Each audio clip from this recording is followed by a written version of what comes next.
Hello students, welcome to my class. আগের দিন আমরা আলোর প্রতিফলন পড়েছি। আজকে আমরা আলোর প্রতিসরণের শর্ট কোয়েশ্চেনগুলো পড়ব। ঠিক আছে, তাহলে আলোর প্রতিসরণের প্রথম শর্ট কোয়েশ্চেনে কি পাচ্ছি দেখো। বলছে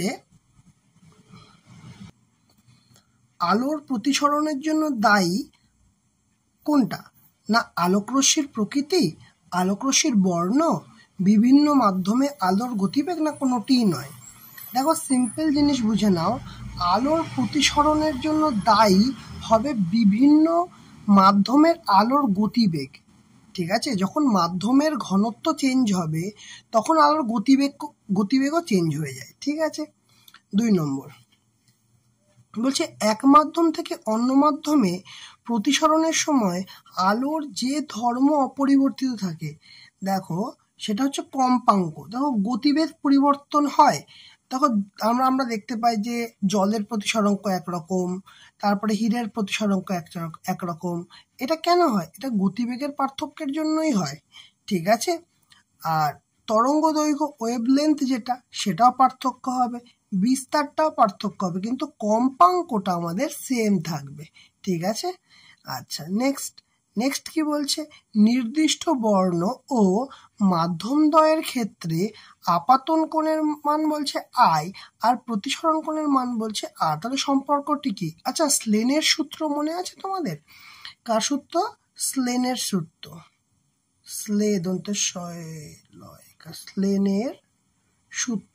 স্লেনের সূত্রতে বলা ছিল যে সাইন আই বাই সাইন আর এই ভ্যালুটা হবে কনস্ট্যান্ট বা ধ্রুবক। স্লেনের সূত্রে বলা ছিল সাইন আই বাই সাইন আর সেটা হবে কনস্ট্যান্ট, হবে ধ্রুবক। ওকে, এবার আসছে যে μ1 এবং μ2 প্রতিসরাঙ্ক বিশিষ্ট দুটি মাধ্যমের আলোর বেগ যথাক্রমে v1 আর v2।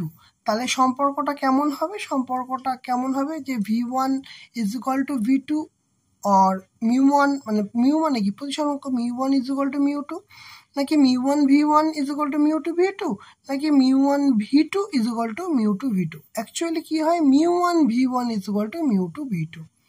ক্লিয়ার? আচ্ছা, তারপরটা কি আছে দেখো। কোশ্চেনটা আছে যে শূন্য মাধ্যমে আলোর বেগ c, কোনো মাধ্যমে আলোর বেগ v, তাহলে প্রতিসরাঙ্কের মান কি হবে? দেখো যদি বলে যে এখানে কিসের মান চেয়েছে? মিউর মান চেয়েছে, তাই তো মিউ হলে কোন সম্পর্কটা, এর মধ্যে সম্পর্ক জানতে চেয়েছে। অ্যাকচুয়ালি প্রতিসরাঙ্ক মিউ সমান আমরা কি লিখতে পারি? মিউ সমান লিখতে পারি যে আমাদের যে কোনো মাধ্যমে, ঠিক আছে, দেখো কি বলেছে, আলোর বেগটা ভি বলেছে, তাই তো। তাহলে আমরা মিউ এর মান লিখতে পারি যে আলোর বেগ কোন মাধ্যমে? শূন্য মাধ্যমে। আর পার্টিকুলার কোনো একটা মাধ্যমে, ধরলাম ধরো জল মাধ্যম আছে, জল মাধ্যমে যে আলোর বেগটা হবে মানে ভি। ঠিক আছে, মানে এই সি এর ভ্যালু তো 3 × 10⁸ মিটার পার সেকেন্ড, তো মিটে গেল। ঠিক আছে, কিন্তু 3 × 10⁸ আর এখানে ভি এর কিছু একটা মান হবে মিটার পার সেকেন্ড, এটা দুটো কেটে যাবে মিটার পার সেকেন্ড। তাহলে 3 × 10⁸ দিয়ে ভি যেটা হবে সেটা দিয়ে ভাগ হবে। মানে অ্যাকচুয়ালি ইকুয়েশনটা কি হবে? Mu is equal to c by v. তাহলে আমরা এটাও লিখতে পারবো যে সি সমান সমান ভি মিউ। দেখো এখানে কোনটা আছে? এখানে দেখো সি সমান সমান ভি মিউ, এটাই আছে। দেখো অ্যান্সার হচ্ছে সি সমান সমান ভি মিউ। কিভাবে এলো তাহলে আমরা বুঝতে পারলাম। আচ্ছা, এরপরে দেখো কি বলেছে প্রতিসরণের ক্ষেত্রে আপাতন কোণ এবং প্রতিসরণ কোণ যথাক্রমে 45 ডিগ্রি আর 30 ডিগ্রি হলে কৌণিক চ্যুতির মান কত হবে? বিষয়টা এখানে অ্যান্সার দিয়েছে 15, কিন্তু 15টা বুঝবে কি করে? কৌণিক চ্যুতি বলতে বিষয়টা কেমন হচ্ছে দেখো, তোমাদের বলি। দেখো এই ধরো দুটো মাধ্যম, ঠিক আছে, তাহলে 45 ডিগ্রি কোণে একটা আলো আপতিত হয়েছে কত ডিগ্রি কোণে, 45 ডিগ্রি কোণে আপতিত হয়েছে, ভূমিতলের সঙ্গে 45 ডিগ্রি কোণ হয়েছে। তাহলে এই কোণটার মানও স্বাভাবিকভাবেই 45 ডিগ্রি হবে। তাহলে কিন্তু এর যাওয়ার কথা কেমন, এর যাওয়ার কথা এইরকম, ঠিক আছে। কিন্তু কি বলেছে এখানে, দেখো 30 ডিগ্রি কোণে প্রতিসরণ কোণ হচ্ছে। 30 ডিগ্রি কোণ প্রতিসরণ কোণ মানে অবিলম্বের সঙ্গে অবিলম্বের দিকে চলে আসছে, অবিলম্বের দিকে চলে আসছে, তাই তো, অবিলম্বের দিকে চলে আসছে। তাহলে এই কোণটা বলছে প্রতিসরণ কোণ বলছে 30 ডিগ্রি। তাহলে চ্যুতিটা কিভাবে বার করব? তাহলে অ্যাকচুয়ালি চ্যুতিটা হচ্ছে এই কোণটা, চ্যুতিটা এই কোণটা, মানে অ্যাকচুয়ালি যদি ধরো আমরা যদি এই পুরো কোণটা ধরতাম তাহলে হতো 45, কিন্তু সেখান থেকে এই পার্টটা বাদ যাবে, কত বাদ যাবে, 30 ডিগ্রি বাদ যাবে, তবে আমরা এই কোণটা পাবো। 45 মাইনাস 30 মানে হচ্ছে 15 ডিগ্রি। এইভাবে আমরা চ্যুতিকোণ পাই। বোঝা গেছে? ক্লিয়ার হয়েছে? আচ্ছা, এখান থেকে আর একটা কোশ্চেন বলে দিল যে ধরো 45 ডিগ্রিতে আসছে, প্রতিসরণের পর 30 ডিগ্রিতে হচ্ছে, ঠিক আছে। তাহলে কোনটা ঘন মাধ্যম আর কোনটা লঘু মাধ্যম বলতে হতে পারে। তখন তোমরা একদম সিম্পল জিনিস মনে রাখবে, কি হচ্ছে অ্যাকচুয়ালি অবিলম্বের কাছে সরে আসছে। আলোক রশ্মি যদি ঘন মাধ্যম থেকে লঘু মাধ্যমে যায় তাহলে কি হয়, অবিলম্বের থেকে দূরে সরে যায়। আর লঘু মাধ্যম থেকে যদি ঘন মাধ্যমে যায় তাহলে অবিলম্বের কাছে সরে আসে। তাহলে এখান থেকে তাহলে কি হবে, অবিলম্বের কাছে চলে আসলে কি হবে, ঘন মাধ্যম মানে লঘু থেকে ঘনতে প্রবেশ করছে, সেই কারণের জন্য এই চেঞ্জটা হচ্ছে। ক্লিয়ার হলো? বোঝা গেছে তো? ওকে, 7 নম্বরটা কি বলেছে দেখো, বলেছে যে দুটো মাধ্যম আছে, 1 নং এবং 2 নং মাধ্যমে আলোর তরঙ্গ দৈর্ঘ্য λ1 ও λ2, ঠিক আছে। তাহলে প্রথম মাধ্যমের সাপেক্ষে দ্বিতীয় মাধ্যমের প্রতিসরাঙ্ক কত হবে? কি বলেছে, প্রথম মাধ্যমের সাপেক্ষে দ্বিতীয় মাধ্যমের প্রতিসরাঙ্ক মানে কেমন হয়, প্রথম মাধ্যমের সাপেক্ষে, প্রথম মাধ্যমের সাপেক্ষে দ্বিতীয় মাধ্যমের প্রতিসরাঙ্ক, প্রথম মাধ্যমের সাপেক্ষে, ঠিক আছে। তাহলে এটাতে কি হবে, λ1 বাই λ2, λ1 বাই λ2 হবে। 8 নম্বর কোশ্চেনটা কি বলেছে, লাল ও বেগুনি বর্ণের আলোর সাপেক্ষে কোন মাধ্যমের প্রতিসরাঙ্ক মিউ আর আর মিউ ভি, মানে লালের জন্য মিউ আর হচ্ছে মানে রেড, আর বেগুনি মানে ভায়োলেটের জন্য মিউ ভি নাম দিচ্ছে। তাহলে এবার বলছে যে কোনটা বেশি হবে, mu r less than mu v হবে, নাকি mu r greater than mu v হবে, নাকি mu r equal to mu v হবে, না কোনোটি নয়। দেখো এই যে লাল আর বেগুনি এই দুটো কালার বলেই কিন্তু ওরা অলরেডি বলে দিচ্ছে যে কেমন হবে। কেন? কারণ এই দুটো কালার আমাদের বেনিয়াসহ কলার মধ্যে পড়ছে। তাহলে বেগুনির চ্যুতিকোণটা কেমন হয় আর তোমার লালের চ্যুতিকোণ কেমন হবে, এটার এক্সপ্লেনেশন কেমন হবে দেখো।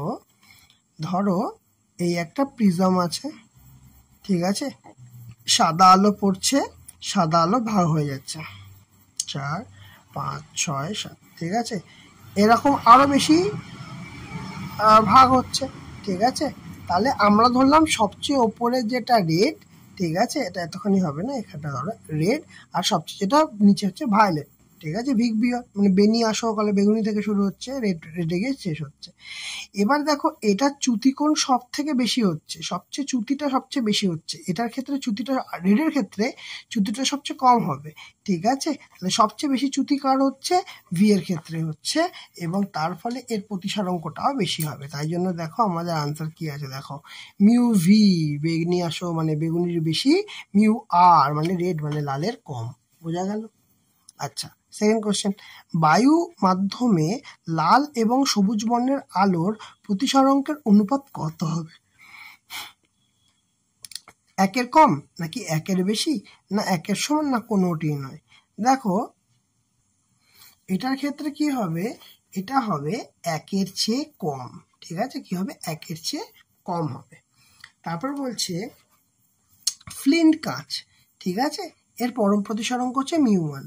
নির্মিত একটি কাঁচদণ্ড কার্বন ডাইসালফাইডে যার পরম প্রতিসরাঙ্ক মিউ2 এর মধ্যে রাখলে বাইরে থেকে সেটা অদৃশ্য দেখায়, মানে দেখা যায় না। কখন এমন কেস ঘটবে, যখন মিউ1 গ্রেটার দেন মিউ2 হবে, নাকি মিউ1 লেস দেন মিউ2 হবে, না মিউ1 ইকুয়াল টু মিউ2 হবে, নাকি মিউ1 প্লাস মিউ2 সমান 90 ডিগ্রি হবে। সবসময় মনে রাখবে আমরা কোনো ব্যাঁকা চোরা বা কিছু দেখতে পাবো না কখন, যখন দুজনের প্রতিসরাঙ্কটা সেম হবে তখন আমরা দেখতে পাবো না। দেখো অ্যান্সারটা এখানে দেওয়া আছে, μ1 = μ2। বোঝা গেল জিনিসটা? ওকে, নেক্সট বলছে ABCD চারটি মাধ্যমের চারটি প্রতিসরাঙ্ক বলে দিয়েছে, 1.5, 1.4, 2.5, 1.3। এর মধ্যে দিয়ে কোন মাধ্যমে আলোর গতিবেগ সর্বাধিক? খুব ভালো কোয়েশ্চেন, ঠিক আছে। সবচেয়ে মানে একদম পরিষ্কার মনে রাখবে, এখানে কি দিয়ে দিয়েছে, চারটে দিয়ে দিয়েছে নাকি A B C D। প্রতিটা প্রতিসরাঙ্ক কি কি দিয়েছে, 1 মিনিট দেখে নিই, 1 মিনিট। 1.5, 1.4, 1.5, 1.4, তারপর হচ্ছে 2.5 আর 1.3, এই প্রতিসরাঙ্কের ভ্যালু দিয়ে দিয়েছে। এবার সবসময় একটা জিনিস মনে রাখবে, যে যার প্রতিসরাঙ্ক সবচেয়ে বেশি তার মধ্যে দিয়ে আলোর বেগ কম, আর যার মধ্যে দিয়ে যার প্রতিসরাঙ্ক কম তার আর মধ্যে দিয়ে আলোর বেগ বেশি হয়, ঠিক আছে। তাহলে এখানে কি চেয়েছে, যে এখানে চেয়েছে যে কোন মাধ্যমের আলোর মধ্যে দিয়ে আলোর বেগ সর্বাধিক, তাহলে আমরা কি দিয়েছি, প্রতিসরাঙ্ক যার কম হবে সেখান দিয়ে আলোর বেগ বেশি হবে। বোঝা গেল কথাটা? তাহলে কি হবে, ডি হচ্ছে আমাদের অপশন। চলো নেক্সট কি বলছে, বায়ু থেকে আলো কাঁচে প্রবেশ করছে। বায়ু থেকে আলো কাঁচে প্রবেশ করছে, যখনই এই লাইনটা পড়বে তখনই মনে করবে বায়ু মানে লঘু মাধ্যম, আলো কাঁচে প্রবেশ করছে। কাঁচ মানে ঘন মাধ্যম, মানে লঘু মাধ্যম থেকে ঘন মাধ্যমে প্রবেশ করছে। এবার দেখো লাল, নীল, সবুজ, বেগুনি, ঠিক আছে। আলোর বর্ণের আলোর মধ্যে কাঁচের প্রতিসরাঙ্ক সবচেয়ে বেশি হবে যে বর্ণের আলোর ক্ষেত্রে। সবসময় মনে রাখবে কাঁচে প্রবেশ করছে, ঘনতে প্রবেশ করছে, ঠিক আছে। তাহলে কাঁচের প্রতিসরাঙ্ক কার হবে, আমরা সবচেয়ে নিচে কে থাকে, বেনিয়া সহ কলার মধ্যে বেনি মানে বেগুনি, তাই জন্য আমাদের অ্যান্সার হবে বেগুনি। ক্লিয়ার? নেক্সট বলছে প্রতিসরাঙ্ক কম যে বর্ণের আলোক রশ্মির জন্য তা হলো সবুজ, বেগুনি, লাল, হলুদ। দেখো বেগুনির তো বেশি অবশ্যই প্রতিসরাঙ্ক নিচের দিকে আছে, তাহলে কম কোথায় হবে, লালের হবে। দেখো আনসার আছে লাল। বোঝা গেল? 14টা কি বলছে দেখো, সাধারণত মাধ্যমের পরম প্রতিসরাঙ্ক নির্ণয় করার সময় আপতিত আলোর বর্ণ ধরা হয় কোন বর্ণের আলো করছে। ওকে ওকে ওকে, এইটা মনে রাখবে, আমরা সাধারণভাবে হলুদ রংটাকে ধরে থাকি, ঠিক আছে। আলোর বর্ণটা হলুদ রংকে ধরে থাকি। দেখো আনসার আছে হলুদ। নেক্সট বলছে হীরক মানে হিরে, জল, বায়ু ও কাঁচের মধ্যে কোনটির প্রতিসরাঙ্ক সবচেয়ে কম? দেখো এখানে আমি কি বলেছিলাম, প্রতিসরাঙ্ক যার মধ্যে দিয়ে কম হবে তার মধ্যে দিয়ে আলোর বেগ সব থেকে বেশি হবে। তাহলে এখানে বলেছে হিরে, জল, বায়ু, কাঁচ, কার মধ্যে দিয়ে কোনটার কি সবচেয়ে লঘু হবে, কার প্রতিসরাঙ্ক সবচেয়ে কম হবে, বায়ুর প্রতিসরাঙ্ক কম হবে, কারণ বায়ু সবচেয়ে লঘু, তাহলে সবচেয়ে কম। এবং যার মধ্যে দিয়ে আলো সবচেয়ে স্পিডে যেতে পারে, এই চারজনের মধ্যে দিয়ে কার মধ্যে দিয়ে আলো স্পিডে যেতে পারে, বায়ুর মধ্যে দিয়ে আলো সবচেয়ে স্পিডে যেতে পারে। তাহলে সবচেয়ে প্রতিসরাঙ্ক কম কার, বায়ুর সবচেয়ে প্রতিসরাঙ্ক কম। ক্লিয়ার? ওকে, তারপরে বলছে আলোক রশ্মি যখন লঘুতর মাধ্যম থেকে ঘনতর মাধ্যমে প্রবেশ করে তখন তার কম্পাঙ্ক বৃদ্ধি পায়, তরঙ্গ দৈর্ঘ্য বৃদ্ধি পায়, নাকি গতিবেগ বৃদ্ধি পায়, নাকি তরঙ্গ দৈর্ঘ্য হ্রাস পায়? দেখো কোথা থেকে আসছে, আলোক রশ্মি যখন লঘুতর মাধ্যম থেকে ঘনতর মাধ্যমে যাচ্ছে, ঠিক আছে। তাহলে লঘু থেকে ঘনতে যাচ্ছে মানে কি, আলোর বেগ কি হচ্ছে, কমে যাচ্ছে। লঘু থেকে ঘনতে যাচ্ছে, আলোর বেগ কমে যাচ্ছে। কম্পাঙ্কের কোনো রকম বৃদ্ধি পাবে না, বৃদ্ধি বা হ্রাসও পাবে না। তরঙ্গ দৈর্ঘ্য বৃদ্ধি, দেখো এখানে তো বেগ কমছে, তাহলে বৃদ্ধির কোনো ব্যাপার নেই, ঠিক আছে। গতিবেগ বৃদ্ধি পায় না, গতিবেগ তো হ্রাস পায়। তরঙ্গ দৈর্ঘ্য হ্রাস পায়, সঠিক অ্যান্সার হবে তরঙ্গ দৈর্ঘ্য হ্রাস পায়, ঠিক আছে। বুঝাতে পারলাম জিনিসটা? ওকে, নেক্সট তারপরে বলছে যে কোনটি প্রতিসরাঙ্ক সবচেয়ে বেশি। দেখো বরফ, ক্রাউন কাঁচ, হিরে, অ্যানিলিন। দেখো এই যে 4টে অপশন দিয়েছে, এখানে বলেছে প্রতিসরাঙ্ক বেশি, আমাদের কি মুখস্থ করতে হবে? আমি বলবো না, মুখস্থ করতে হবে না। কেন মুখস্থ করবে? আমরা জানি যে বস্তুর মধ্যে যে বস্তুর ঘনত্বটা যত বেশি হবে তার প্রতিসরাঙ্ক বলেছে সবচেয়ে বেশি প্রতিসরাঙ্ক মানে কি, যার মধ্যে দিয়ে আলো সবচেয়ে কম স্পিডে যেতে পারবে, তার মানে সেই বস্তুটা সবচেয়ে বেশি ঘন হবে। তাহলে এই যে 4টের মধ্যে আমরা জানি হিরে সবচেয়ে কঠিন পাত্র, এটা সবচেয়ে ঘন হবে, তাই জন্য আমাদের আনসার হবে হিরে। বোঝা গেল বিষয়টা? আমাদের কিন্তু মুখস্থ করার কোনো প্রয়োজন নেই, বারবার করে বলছি।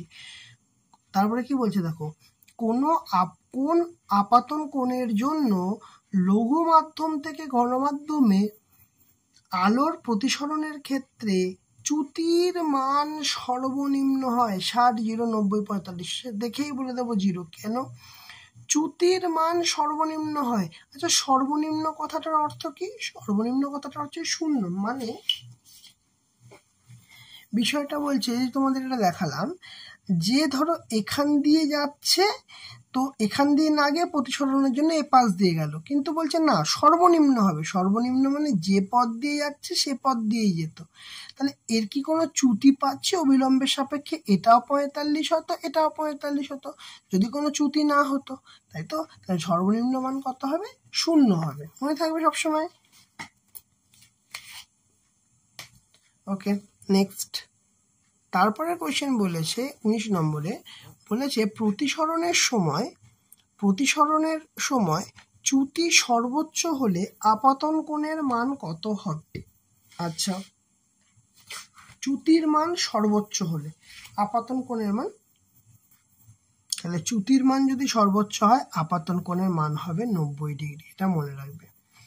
আচ্ছা, তারপর একটা 20টা বলছে সমান্তরাল কাঁচফলকে প্রতিসরণের ক্ষেত্রে আলোকরশ্মির চ্যুতির পরিমাণ কত হবে? দেখো সমান্তরাল কাঁচফলক বলেছে, তাহলে সমান্তরাল কাঁচফলকে প্রতিসরণের ক্ষেত্রে আলোকরশ্মির চ্যুতি ওখানে কেন?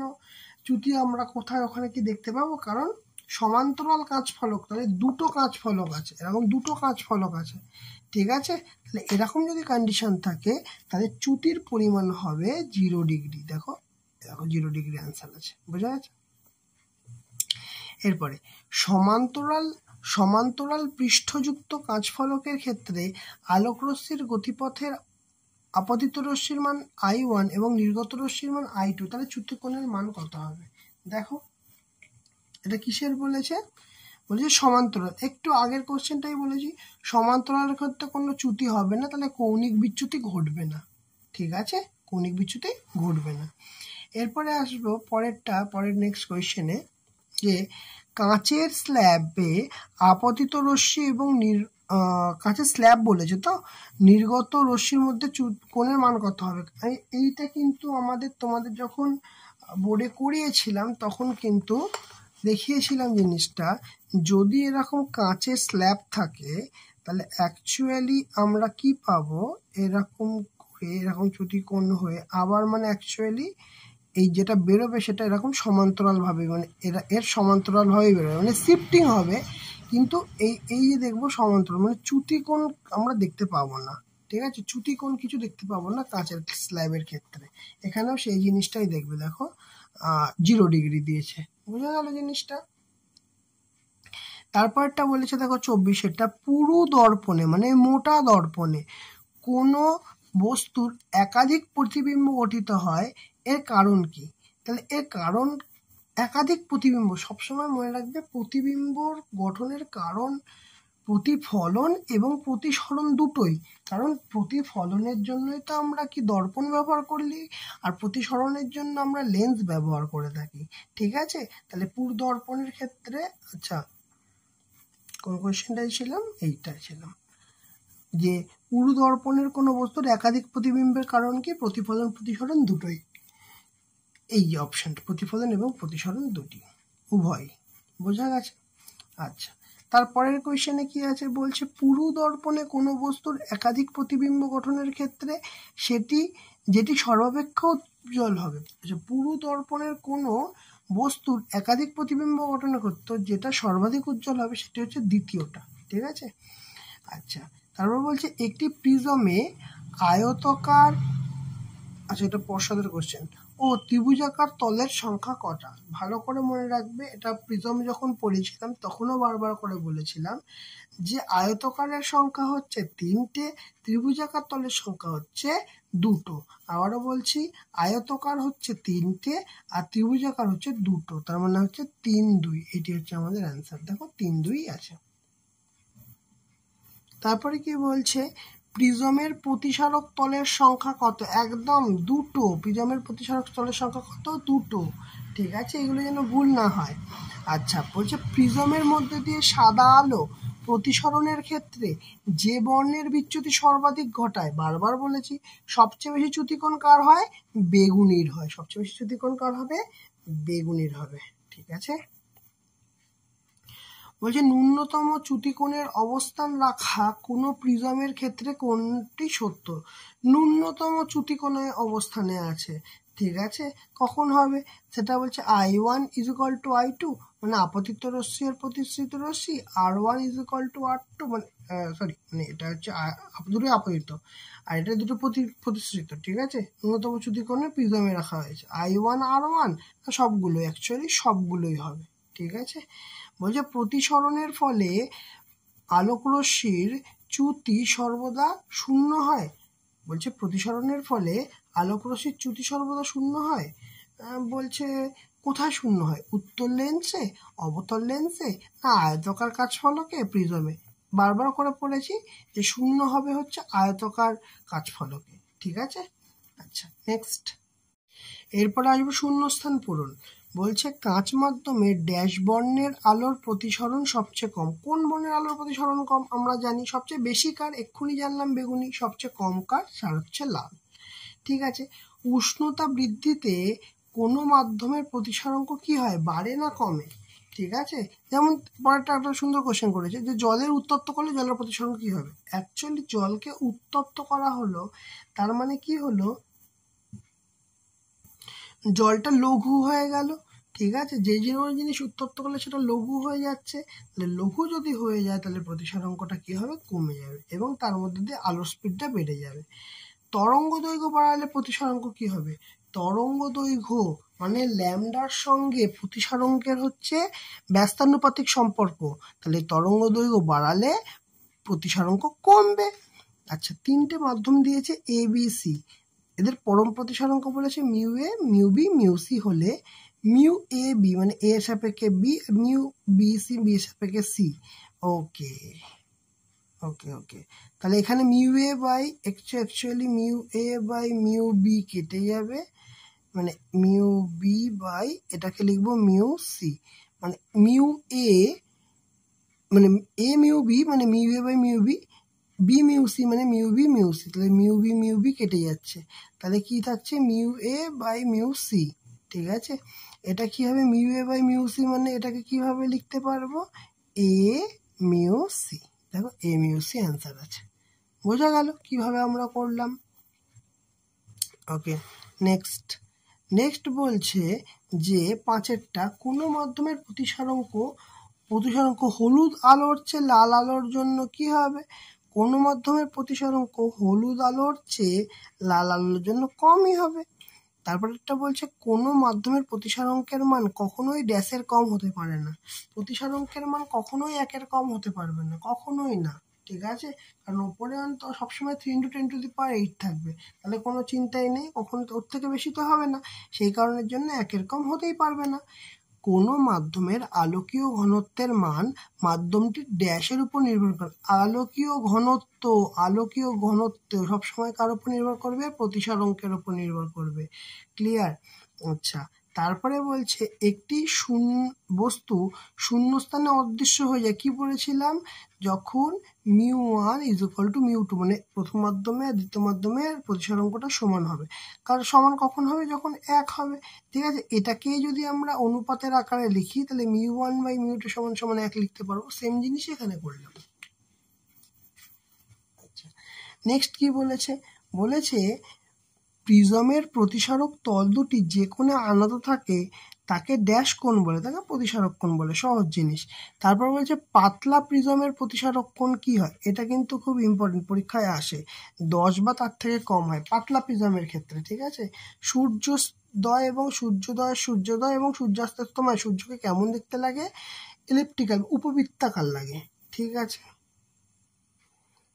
তারপরে দেখো ঠিক না ভুল বার করতে বলেছে, বলছে কোনো মাধ্যমের আলোকীয় ঘনত্ব ও সাধারণ ঘনত্ব অবশ্যই এক নয়, কখনো এক হতে পারে নাকি, আলোকীয় ঘনত্ব এবং সাধারণ ঘনত্ব অবশ্যই আলাদা, এটা ঠিকই উত্তর দিয়েছে। তারপর বলছে দুই মাধ্যমের আপেক্ষিক প্রতিসারাঙ্ক আলোর বর্ণের উপর নির্ভর করে, তাই কি, হ্যাঁ সেটাই, অবশ্যই আপেক্ষিক প্রতিসারাঙ্ক আলোর বর্ণের উপর নির্ভর করবে। তারপরে দিয়েছে কোন মাধ্যমের মধ্যে দিয়ে আলোর ক্রমবর্ধমান বেগ, প্রথমে দিয়েছে হিরে, তারপর বায়ু, তারপর জল, তারপর কাঁচ। এটা হবে না, কারণ দেখো সবচেয়ে স্পিড কম হবে হিরে, তার থেকে ঘনকে, তার থেকে হবে কাঁচ, তারপরে হবে জল, তারপরে হবে বায়ু। দেখো হিরে, কাঁচ, জল, বায়ু, ঠিক আছে, যেটা বললাম যে সিরিজটা, সেই সিরিজটাই এলো। তারপর বলছে আলোর প্রতিসরণের ক্ষেত্রে কৌণিক বিচ্যুতি ঘটে, অবশ্যই প্রতিফলনে ঘটবে না, কিন্তু প্রতিসরণে তো অবশ্যই ঘটবে, বিচ্যুতিটা হয় বলেই তো আমার প্রতিসরণের কনসেপ্টটা আসে, তাই নয় কি। আচ্ছা, তারপরে কি আছে, বলছে কাঁচ ফলকের মধ্যে দিয়ে কোনো আলোকরশ্মি গেলে তার কোনো চ্যুতি ঘটবে না, কিন্তু প্রতিসরণ ঘটবে, একদমই তাই। যে ছবিটা তোমাদের দেখালাম, যে পার্শ্বীয় প্রতিসরণ ঘটবে, কিন্তু মানে অ্যাঙ্গেলের কোনো পরিবর্তন হবে না, ঠিক আছে, পাশে শিফট করবে। আচ্ছা, প্রিজমের কোনো একটি প্রান্তরেখার বিপরীত তারকে প্রিজমের ভূমি বলে, একদমই তাই। প্রিজমের ক্ষেত্রে চ্যুতিকোণের মান সর্বাধিক হয় যখন আপতন কোণ ইকুয়াল টু নির্গমন কোণ, না, মানে অ্যাকচুয়ালি চ্যুতিকোণের মান মানে সর্বনিম্ন হবে, তাই তো, সর্বাধিক নয়, সর্বনিম্ন হবে যখন আপতন কোণ আর নির্গমন কোণ সমান হবে, তখন সর্বনিম্ন হবে, বোঝা গেল। এবার আসবে দু একটি শব্দ উত্তর দাও। বলছে কোন ক্ষেত্রে লেনের সূত্রটা প্রযোজ্য হবে না, তাহলে কখন হবে না, যখন লম্ব আপতনের ক্ষেত্রে, যখন আই এর ভ্যালু 0 হবে, মানে বিষয়টা হচ্ছে ধরো এটাকে আমি বললাম যে দুটো মাধ্যমের বিভেদতল, আলো যদি এইভাবে পড়ে তখন কিন্তু এই ঘটনাটা ঘটবে না, তখন স্লেনের সূত্র প্রযোজ্য হবে না, বোঝা গেল। তারপরে বলছে আলোক রশ্মি কি হচ্ছে, লঘু মাধ্যম থেকে ঘন মাধ্যমে গেলে আপতন কোণ এবং প্রতিসরণ কোণের মধ্যে কোনটি বড় হবে, ভালো করে ভেবে দেখো, লঘু মাধ্যম থেকে ঘন মাধ্যমে যাচ্ছে, ঠিক আছে, তাহলে আপতন কোণ বড় হবে না প্রতিসরণ কোণ বড় হবে, দেখো পরিষ্কার হিসাব, কোথা থেকে যাচ্ছে, লঘু থেকে ঘন, কি হচ্ছে, এটা হচ্ছে লঘু মাধ্যম, এটা হচ্ছে ঘন মাধ্যম, যাওয়ার কথা কেমন, এমন, লঘু থেকে ঘন, তার মানে কি হচ্ছে এদের কাছে চলে আসবে, তাহলে আপতন কোণ বড় হবে, প্রতিসৃত রশ্মি বা প্রতিসরণ কোণটা ছোট হবে, আপতন কোণ বড় আর প্রতিসরণ কোণ ছোট। এবার কি চেয়েছে এখানে চেয়েছে হচ্ছে কোনটি বড় হবে, তাহলে আপতন কোণ বড় হবে, দেখে নিয়েছি। আচ্ছা, তারপরে আসি 4 নম্বর, ঘন মাধ্যমে আলোর বেগ কমার জন্য কোন রাশিটির পরিবর্তন হয়, আলোর বেগ কমছে, তাহলে তরঙ্গ দৈর্ঘ্যের তো কিছু একটা সম্পর্ক থাকবেই, কারণ তরঙ্গ দৈর্ঘ্য কমতে হবে, বোঝা গেছে, ক্লিয়ার হয়েছে। আচ্ছা, এই কোশ্চেনটা 3 নম্বরটা বাদ গেছে, জল, সালফিউরিক অ্যাসিড, কাঁচ, কার্বন ডাইসালফাইডের প্রতিসরাঙ্ক প্রত্যেকে দিয়ে দিয়েছে 1.33, 1.43, 1.53, 1.63, কোনটির মধ্যে আলো সবচেয়ে কম গতিবেগে চলাচল করবে, দেখো এই চারটের মধ্যে যার প্রতিসরাঙ্ক সবচেয়ে বেশি 1.63, তার মানে হচ্ছে কার্বন ডাইসালফাইড, এর মধ্যে দিয়ে সবচেয়ে কম গতিতে চলাচল করবে, কারণ প্রতিসরাঙ্ক যার বেশি হবে তার মধ্যে স্পিডও কম হবে, সিম্পল জিনিস। ঘন মাধ্যমে আলোর বেগ কমার জন্য, যেটা হয়ে গেল, দুই মাধ্যমের প্রতিসরণের পর, দুই মাধ্যমে প্রতিসরণের সময় লম্ব আপতনের ক্ষেত্রে আলোক রশ্মির কৌণিক চ্যুতি কত হয়, হবে না, কারণ এই কন্ডিশনটাই তোমাদেরকে বললাম, যদি একদম সরাসরি আসে কোনো স্লেনের সূত্র প্রযোজ্য হবে না, কোনো চ্যুতিও হবে না, ক্লিয়ার হয়েছে, বোঝা গেল। আচ্ছা, নেক্সট বলছে এক্স ও ওয়াই দুই মাধ্যমের আলোর বেগ হচ্ছে 2 × 10⁸ ও 3.5 × 10⁸।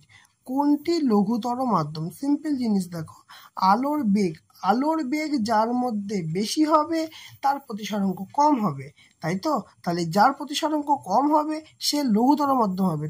2 × 10⁸, এবং 3.5 × 10⁸, তাহলে 3.25 হচ্ছে আমাদের লঘুতর মাধ্যম, কারণ এর মধ্যে বেগ বেশি। তাহলে এটা কোন মাধ্যমের জন্য? ওয়াই এর জন্য। তাহলে ওয়াই মাধ্যমে আলোটা কিন্তু সবচেয়ে বেগ কম বেশি হবে।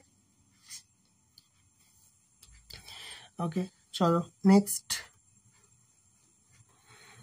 আচ্ছা, কতটা হলো আমাদের?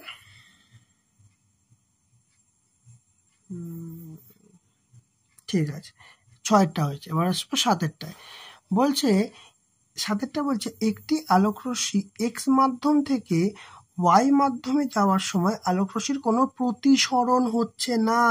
তাহলে কি হচ্ছে? আলোটার কোনো প্রতিসরণ ঘটছে না। তার মানে কেমন হচ্ছে ঘটনাটা? এইভাবে আলো পড়ছে, এইভাবে যাবে, কোনো প্রতিসরণ হবে না, কোনো চ্যুতিকোণ হবে না। তাহলে আপতন কোণের কোন কত ডিগ্রি হচ্ছে ঘটনাটা সম্ভব? 0 ডিগ্রি হলে এরকম ঘটনাটা সম্ভব।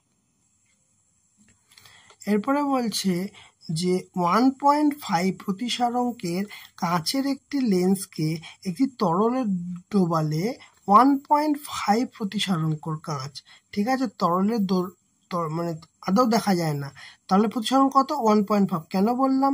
কারণ দেখা যাবে না যখন, তখন μ1 সমান μ2, মানে প্রথম মাধ্যমের μ1 সমান দ্বিতীয় মাধ্যমের μ2, মানে দ্বিতীয় মাধ্যমের প্রতিসরাঙ্ক যদি দুটো প্রতিসরাঙ্ক সমান হয়ে যায় তাহলে দেখা যাবে না। তাহলে একজনের 1.5 হলে অন্যজনের 1.5ই হবে, সিম্পল। 9টা, বায়ু, হিরে, কাঁচ, জল, বরফ এদের মধ্যে কোনটির আলোকীয় ঘনত্ব সবচেয়ে বেশি এবং কোনটির সবচেয়ে কম? দেখো, আলোকীয় ঘনত্ব বেশি কার হবে? দেখো, যেটা সবচেয়ে বেশি ঘন হচ্ছে তাহলে সেটা সবচেয়ে বেশি আলোকীয় ঘনত্ব বেশি হবে, প্রতিসরাঙ্কও বেশি হবে। এখানে হচ্ছে হীরের সবচেয়ে প্রতিসরাঙ্ক বেশি, তাই আলোকীয় ঘনত্ব সবচেয়ে বেশি। সবচেয়ে কম কার? যার মধ্যে দিয়ে আলো সবচেয়ে ভালো চলতে পারে তার সবচেয়ে কম। সবচেয়ে ভালো কার মধ্যে দিয়ে যেতে পারে? বায়ুর মধ্যে দিয়ে যেতে পারে। দেখো, এখানে সবচেয়ে বেশি আছে হীরে, সবচেয়ে কম আছে বায়ু। ঠিক আছে, একদম তোমার কনসেপ্ট যদি ক্লিয়ার থাকে এই কোশ্চেনগুলো করতে তোমার কোনো সমস্যাই হবে না। বোঝা গেল কিনা? ওকে, নেক্সটে কি বলেছে? প্রিজমের ক্ষেত্রে আপতন কোণ আই এবং ন্যূনতম বিচ্যুতি হচ্ছে ডিএম, ঠিক আছে। তাহলে প্রতিসারক কোণ এ এর মধ্যে সম্পর্ক রেখো, ঠিক আছে। তাহলে প্রিজমের ক্ষেত্রে আপতন কোণ আই, ন্যূনতম বিচ্যুতি দিয়ে দিয়েছে, তাহলে প্রতিসারক কোণ এ। ওকে, প্রিজমের ক্ষেত্রে ইকুয়েশনটা মনে রাখবে, এখানে ডিএম সমান 2i - a। তাহলে কি হচ্ছে? ডিএম মানে হচ্ছে ন্যূনতম বিচ্যুতি, সেটা কি হবে? সেটা হবে দেখো 2i মানে হচ্ছে আপাতন কোণের দ্বিগুণ মাইনাস প্রতিসারক কোণ। বোঝা গেছে কোশ্চেনটা? তারপরে কি বলছে দেখো, বলছে প্রিজমের শীর্ষকোণ বড় হলে প্রতিসৃত রশ্মির চ্যুতি কেমন হবে? দেখো, প্রিজমের শীর্ষকোণ যদি বড় হয় প্রতিসৃত রশ্মির চ্যুতিটাও কিন্তু বৃদ্ধি পাবে, মানে বড় হবে। আর যত বড় হবে তত বড় হবে। কোন শর্তে প্রিজমের দুটি প্রতিসারক তলের রশ্মির চ্যুতি সমান হয়? ঠিক আছে, এখন কি বলেছে? চ্যুতি ন্যূনতম চ্যুতির অবস্থানে থাকলে। কোন শর্তে প্রিজমের দুটি প্রতিসারক তলের চ্যুতি সমান হয়? বলছে ন্যূনতম চ্যুতির অবস্থানে থাকলে। প্রিজমের ন্যূনতম চ্যুতির অবস্থান কতগুলো হতে পারে? প্রিজমের ন্যূনতম চ্যুতি একটাই হতে পারে, একদম কনসেপ্ট ক্লিয়ার থাকবে এটাতে, যে একটাই মাত্র হতে পারে এখানে। ক্লিয়ার? আচ্ছা, প্রিজমের মধ্যে দিয়ে সাদা আলো পাঠালে কোন বর্ণের আলোর বিচ্যুতি ন্যূনতম হবে? এই কোশ্চেন বহুবার এসছে। সবচেয়ে কম বিচ্যুতি লাল, সবচেয়ে বেশি বিচ্যুতি ভায়োলেট। সবচেয়ে কম বিচ্যুতি লাল এবং সবচেয়ে বেশি বিচ্যুতি ভায়োলেট বা বেগুনি। ক্লিয়ার মনে থাকবে। 15 কোশ্চেনটা কি বলছে? বলছে প্রিজমের একটি প্রতিসারক তলে সাদা আলো আপতিত হলে কোন বর্ণের আলোর প্রতিসরণ কোণ সবচেয়ে বেশি হবে? ভালো করে দেখো, কোন বর্ণের আলোর প্রতিসরণ কোণ সবচেয়ে বেশি হবে? ভুল করে বেগুনি দিয়ে দিও না, কারণ সবচেয়ে বেশি চ্যুতি কার হবে বললে বেগুনি হবে, সবচেয়ে বেশি প্রতিসরণ কোণ কার হবে বললে হবে লাল হবে। বোঝা গেল? চ্যুতি কোণ বললে বেগুনি, প্রতিসরণ কোণ বললে লাল। ওকে, মনে থাকলো? তাহলে আমাদের আজকের সমস্ত যে প্রতিসরণের যে শর্ট কোয়েশ্চেনগুলো পরীক্ষায় আসার মতো শর্ট কোয়েশ্চেনগুলো কিন্তু পুরো ক্লিয়ার হয়ে গেছে। ঠিক আছে, তাহলে চলো আজকের মতো ক্লাস এখানেই শেষ। তোমাদের কেমন লাগলো ভিডিওটা অবশ্যই জানাবে, আর যারা নতুন আছো চ্যানেলটাতে তারা অবশ্যই লাইক করবে, কমেন্ট করবে আর শেয়ার করবে। আর যারা চ্যানেলটাতে নতুন আছো তারা তো সেগুলো করবে, এবং পাশে থাকা বেল আইকনটা অবশ্যই ক্লিক করে দেবে। আজকের মতো ক্লাস এখানেই শেষ।